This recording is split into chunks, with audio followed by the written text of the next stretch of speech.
ಮನುಷ್ಯನ ದೇಹ ಮತ್ತು ಆತ್ಮ ಇದೆರಡನ್ನೂ ಕೂಡ ಒಂದನ್ನು ಒಂದು ಆಧರಿಸಬೇಕು. ಆತ್ಮ ದೇಹವನ್ನು ಆಧರಿಸಬೇಕು, ದೇಹ ಆತ್ಮವನ್ನು ಆಧರಿಸಬೇಕು. ಆವಾಗ ಜೀವನ ಬಹಳ ಸಂತೋಷವಾಗಿ ಚೆನ್ನಾಗಿರುತ್ತೆ. ಅದು ಬಿಟ್ಟು ಎರಡರಲ್ಲಿ ಯಾವುದೋ ಒಂದು ಹಸ್ಕೊಂಡಿದ್ರೆ ಸಂತೋಷ ಕೊಡಲ್ಲ, ಖುಷಿ ಕೊಡಲ್ಲ. ಎರಡಕ್ಕೂ ಬೇಕು.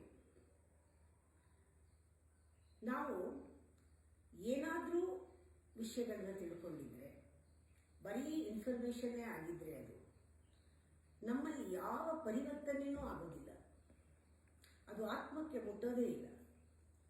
ವಿಸ್ಡಮ್ ಅನ್ನೋದೇನೆ ನಮ್ಮಲ್ಲಿ ಒಂದು ಫ್ರೀಡಮ್ನ ಕೊಡುತ್ತೆ. ಅದರಲ್ಲಿ ಗೊತ್ತಾಗೋಗುತ್ತೆ.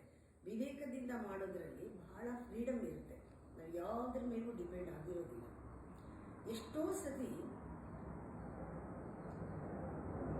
ಈ ಹ್ಯೂಮನ್ ಹಿಸ್ಟ್ರಿನಲ್ಲಿ, ಒಂದು ಮಾನವನ ಇತಿಹಾಸದಲ್ಲಿ ಈ ಜಾಗದಲ್ಲಿ ಯಾವಾಗಲೂ ಏನೋ ಒಂದು ಟೈಮ್ಲೆಸ್ ಡೈಮೆನ್ಷನ್ ನಲ್ಲಿ ಜನ ಇದ್ದ ಅನುಭವ ಇವತ್ತಿಗೂ ಆಗುತ್ತೆ. ನಂಗೆ ಆಶ್ಚರ್ಯ ಆಗುತ್ತೆ.